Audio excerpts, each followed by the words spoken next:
JNU में 22 मार्च को चुनाव होने वाले हैं और जेएनयू 2019 के बाद ये 4 साल बाद जेएनयू में चुनाव होने जा रहा है और इस बार भी बापसा अपना इंडिविजुअल लड़ रही है, अकेले लड़ रही है और प्रेसिडेंट कैंडिडेट पे हमारे साथ हैं विश्वजीत मिंजी जी। जय भीम, हुजूर, सतरंगी सलाम, जय लुइस एवरीवन। मैं विश्वजीत मिंजी हूँ।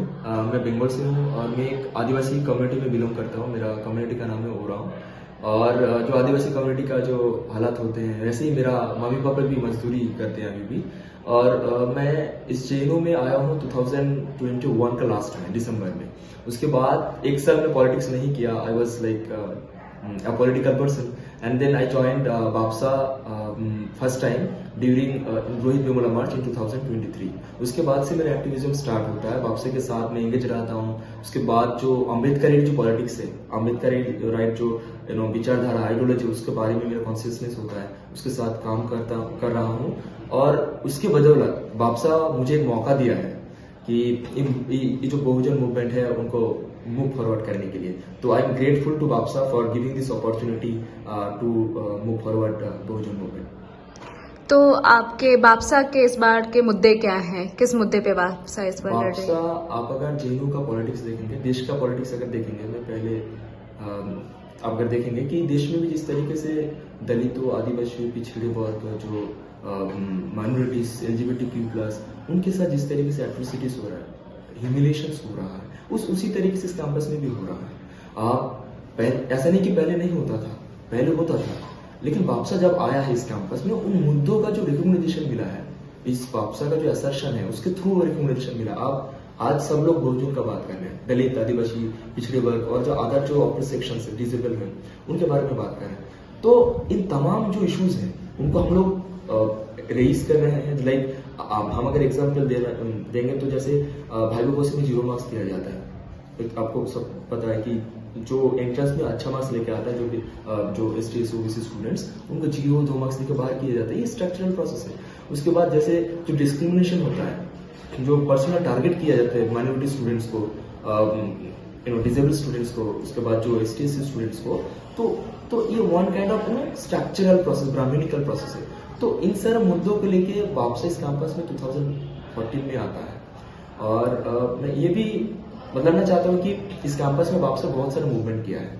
जब EDC गैजेट आया था, सीट कट का जो केस आया था, 13 पॉइंट रोस्टर का बात आता है, तब BAPSA एकमात्र संगठन था जिन्होंने उन इश्यूज को उठाया था, उनके साथ मूवमेंट भी किया था। आज इस कैंपस में एक रिजर्वेशन पॉलिसी फॉलो नहीं होता है हॉस्टल अलॉटमेंट में, तो BAPSA वो इश्यूज को उठाता है। तो हम ये क्वेश्चन करते हैं कि ये इतना दिन तक राज किए इस कैंपस में, तो क्या किए? मतलब वो इश्यूज तो इश्यूज ही रहा।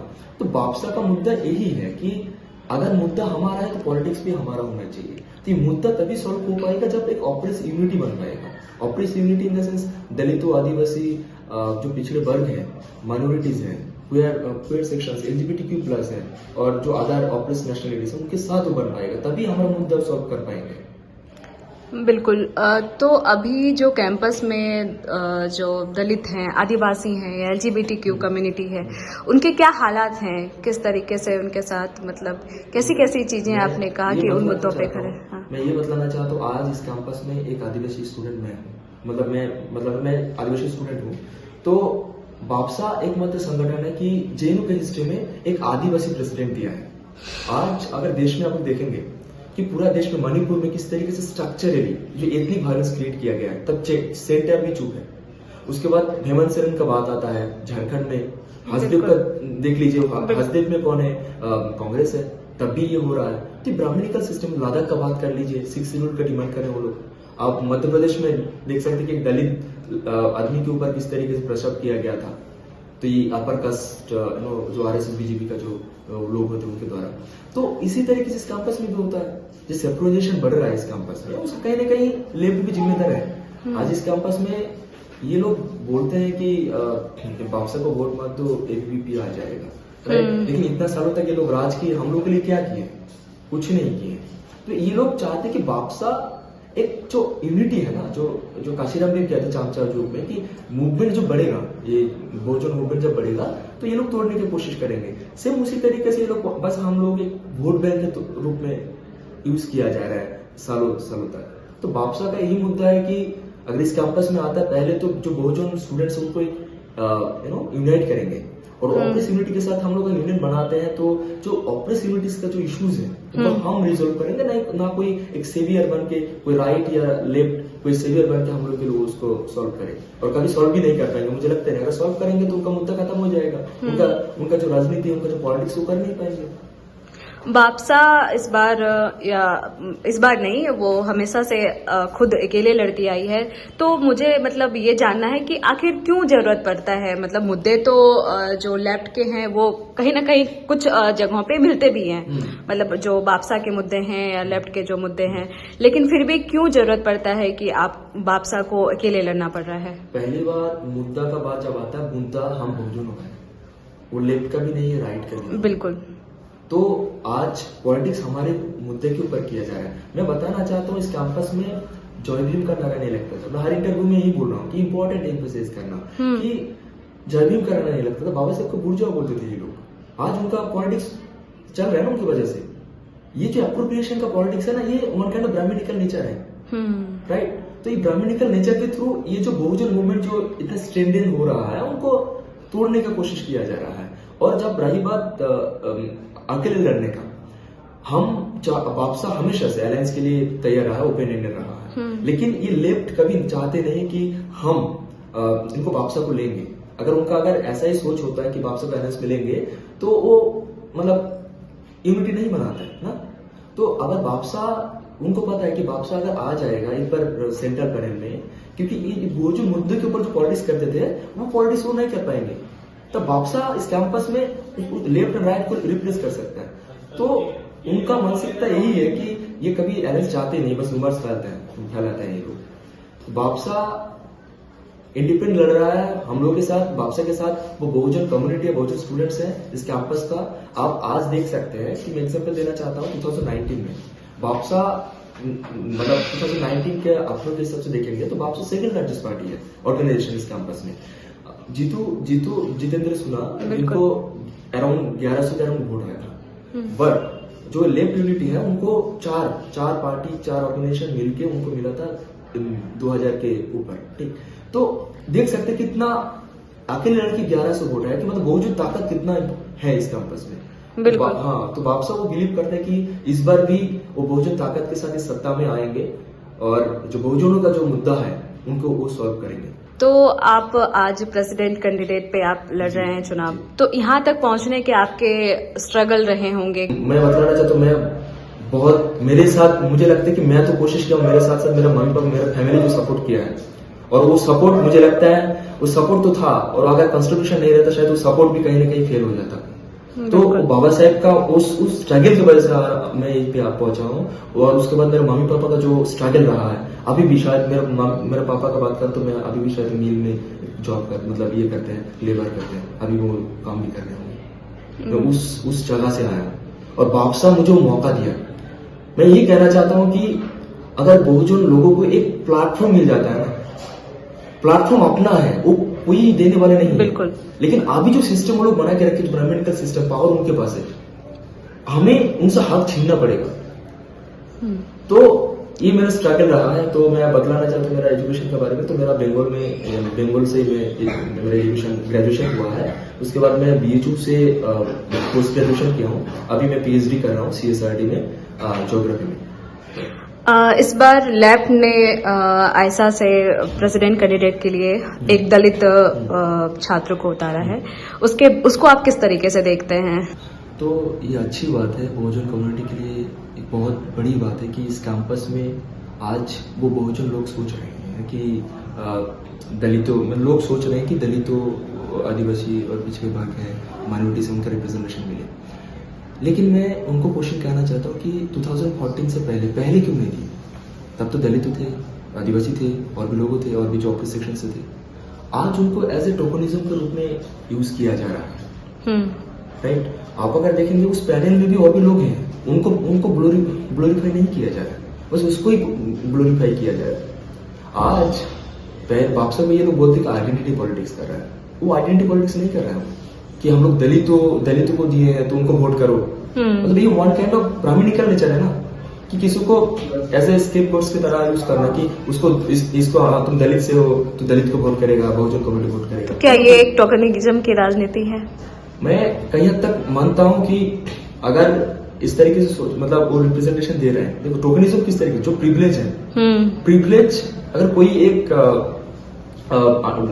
अनप्रिविलेज लोगों को अगर यूज कर रहा है या उनको शामिल कर रहा है तो वन काइंड ऑफ टोकनिज्म होता है। बापसा का अगर बात करें वो टोकनिज्म नहीं है, हम ऑप्रेस का वॉइस है। तो आप जो जेएनयू में एबीपी की जो आइडियोलॉजी है, एबीपी का जो तरीका है, उसको आप कैसे देखते हैं? हाँ देखिए, इस देश में जो आरएसएस बीजेपी का सरकार है उसमें बहुजनों का हालत क्या है, हालत बहुत खराब है। उसी तरीके से इस कैंपस में भी अगर देखेंगे कि जो सेक्टराइजेशन बढ़ रहा है ना, वो बाहर का जो पॉलिटिक्स है उसमें उसका इन्फ्लुएंस में बढ़ रहा है। तो इसमें आप देख सकते हैं कि इस कैंपस में जो डिपॉलिटिसाइज किया जाए वायलेंस के थ्रू, जो वायलेंस है वन काइंड वो ब्राह्मणिज्म का जो फंडामेंटल है वो वायलेंस है। तो उसमें इस वायलेंस के थ्रू ये लोग डिपॉलिटिसाइज करने की कोशिश कर रहे हैं। और इस वायलेंस के थ्रू इस जो डार्टी पॉलिटिक्स है, ये जो ब्राह्मणिकल पॉलिटिक्स है, मनोवादी पॉलिटिक्स है, इसके थ्रू नजीब को इस कैंपस में गायब करते हैं ये लोग।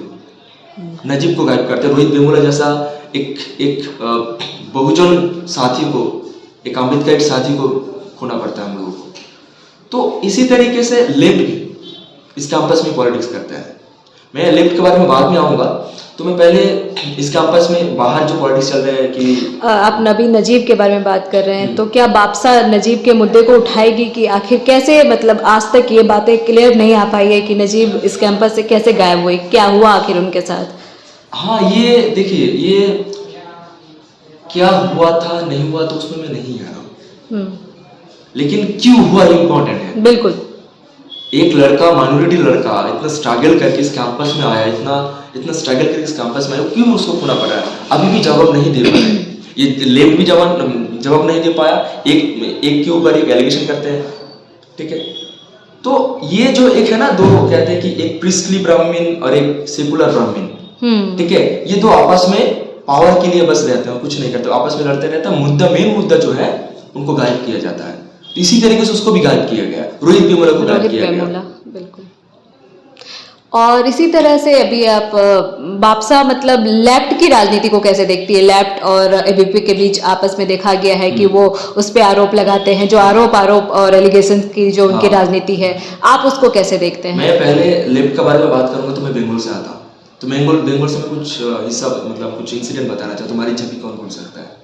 नंदीग्राम सिंधु कौन बोल सकता है? दलितों के ऊपर किस तरीके अत्याचार किया गया, ठीक है। उसके बाद आप केरला में जाइए, केरला में क्या हो रहा है? ईओपीए लग रहा है, और यही लोग एएसएफआई और अदर जो लेफ्टिस्ट पार्टी है वही लोग उनका विरोध करते हैं। अभी तो संदेश खाली, हाँ संदेश खाली का मुद्दा जो है उसमें कौन थे, राइट। तो लेफ्ट उसी तरीके से इस कैंपस में भी पॉलिटिक्स करता है। क्या एक होता है कि एक वायलेंस करता है, एक वायलेंस के ऊपर पॉलिटिक्स करता है, और उसमें फंसते हैं कौन? हम बहुजन, हम दलित, आदिवासी, माइनॉरिटीज और पिछड़े वर्ग से जो आते हैं। तो ये जो है कि प्रिस्टली ब्राह्मण है, एक सेकुलर ब्राह्मण है, दोनों हम लोग के लिए सेवियर बन कर आए हैं, राइट। जो प्रिस्टली ब्राह्मण हो तो दिखाई देता है कि हम लोग एकदम एक्सप्लिसिटली एनिमी है, उनको टारगेट करना समझ में आता है। लेकिन जो वो प्रिस्टली ब्राह्मण मतलब सेकुलर ब्राह्मण है, ठीक है, वो बहुत खतरनाक है। इसीलिए काशीराम कहते थे कि green snake in green grass, आपको काटता रहेगा, आपको समझ में नहीं आएंगे। तो वही चीज उसी तरीके से आज इस बहुजन मूवमेंट को, वापसा जो बहुजन मूवमेंट खड़ा किया है, इसको तोड़ने की कोशिश किया जा रहा है ये लेफ्टिस्ट के द्वारा। लेकिन मेरा उम्मीद है हम बहुजन साथी, इस कैंपस में जो बहुजन साथी है, नॉट ओनली इस कैंपस, पूरे देश में एक साथ बहुजन जो बहुजन है, ऑपरेस सेक्शन जो आते हैं, वो एक साथ इकट्ठा लड़ेंगे। इंडिविजुअल लड़े तो लड़ेंगे, उसके साथ इकट्ठा लड़ेंगे तो ये जो ब्राह्मणिकल सिस्टम है ना, इसको तोड़ पाएंगे हम लोग। बिल्कुल, यही उम्मीद है। तो मैं वही कहना चाहता हूँ कि लेफ्ट, मैं बार बार उसी मतलब चीज पे आ रहा हूँ कि लेफ्ट अगर इतना ही ये जो सीवियर बन गया ना, सीवियर बनने की जरूरत नहीं है। हम अपने लिए बहुत है, हम अपने खुद के लिए बहुत कुछ कर सकते हैं। तुम कौन होते सीवियर बनने के लिए, राइट। अगर मुद्दा हमारा है, इश्यूज हमारा है, तो पॉलिटिक्स में हमारा होना चाहिए। हाँ, मतलब आप ये कहना चाह रहे हैं कि जैसे हमेशा से यही रहा है कि दवाए तो तुम गए हो, लेकिन तुम्हारे जगह पे आवाज हम उठाएंगे। हम उठाएंगे। हम उठाएंगे। यही है कि हाँ, लड़ाई तुम्हारी है लेकिन मैं तुमको रिप्रेजेंट करूंगा। हाँ, यही चीज है। बिल्कुल। तो आप इसके अगेंस्ट में लड़ रहे हैं? हाँ, ऑफ कोर्स हम डिग्निटी के लिए लड़ रहे हैं। बिल्कुल। हमारा जो इक्वालिटी के लड़ रहे हैं, जस्टिस के लिए लड़ रहे हैं। बाबा साहब कहते थे कि सोसाइटी में जस्टिस, हम सिर्फ एक सोशल जस्टिस के लिए नहीं लड़ रहे हैं। काशीराम कहते थे we need social transformation, not social justice. तो हमें सोशल ट्रांसफॉर्मेशन का जरूरत है। अब वो किससे लड़ेंगे? वो है बहुजन ताकत के साथ। और इस कैंपस में आया है और इस कैंपस में बहुजन हितों के लिए काम करते आए हुए हैं और उम्मीद रखते हैं कि बहुजन हम लोग के साथ आएगा। बहुजन स्टूडेंट्स जो है हम लोग के साथ आएंगे और ये जो मूवमेंट है BAPSA is not only a organization, its idea, its idea of justice, its idea of dignity. उसको स्ट्रेंथन करने की जरूरत है। मैं सब बहुजन स्टूडेंट्स को मैं यही अपील करना चाहता हूँ कि वापसी के साथ जोड़िए और हम लोग का जो मुद्दा है, हम लोगों का जो इश्यूज है, हम खुद सॉल्व करेंगे, ना कि कोई सेवियर बन के सेवियर बन के आए। हमसे बातचीत करने के लिए आपका बहुत बहुत धन्यवाद। जय भीम, फुल जोहार, सतरंगी सलाम। द मूक नायक जनवादी पत्रकारिता करता है। यह संविधान, लोकतंत्र और सामाजिक न्याय पर चलने वाला चैनल है। अगर आप भी चाहते हैं द मूक नायक हमेशा हाशिए पर खड़े लोगों की आवाज़ बुलंद करता रहे, बेजुबानों की पीड़ा दिखाता रहे, तो सपोर्ट कीजिए। सपोर्ट करने वाला लिंक आपको स्क्रीन पर दिखाई दे रहा होगा। साथ ही डिस्क्रिप्शन में जाकर भी आपको ये लिंक मिलेगा, जहाँ पर जाकर आप हमें सपोर्ट कर सकते हैं और हमारे काम को आगे बढ़ा सकते हैं।